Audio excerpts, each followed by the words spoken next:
Hi, இன்னைக்கு நம்ம fish fry தான் பார்க்க போகிறோம். மீன் வறுவல். நான் வந்து 1 டேபிள் ஸ்பூன் அளவுள்ள அரிசி மாவு, 1/2 டேபிள் ஸ்பூன் அளவுள்ள கார்ன்ஃப்ளவர் மாவு எடுத்துக்கிறேன். அதே டேபிள் ஸ்பூனில் வந்துட்டு நான் 1/2 டேபிள் ஸ்பூன் அளவுக்கு வந்துட்டு மிளகாத்தூள் எடுத்திருக்கேன். கொஞ்சம் மஞ்சத்தூளுமே நம்ம ஆட் பண்ணிக்கலாம். நம்ம கன்சீவாக இருக்கும்போது மீன் வறுவல் சாப்பிட்லாமான்னு கேட்டிங்கன்னா, வயிறு கொஞ்சம் வலிக்கும் அப்படிலாம் யோசிக்காதீங்க.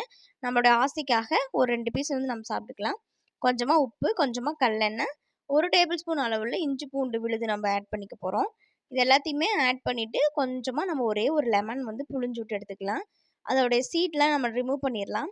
நம்ம வந்து தண்ணி ஆட் பண்ணாமல் நம்ம வந்து நல்லா கலந்து எடுத்துக்க போகிறோம். உங்களுக்கு வந்து மீன் வறுவல் மசாலா வேணுனாலும் இதில் கொஞ்சமாக லைட்டாக ஆட் பண்ணிக்கலாம்.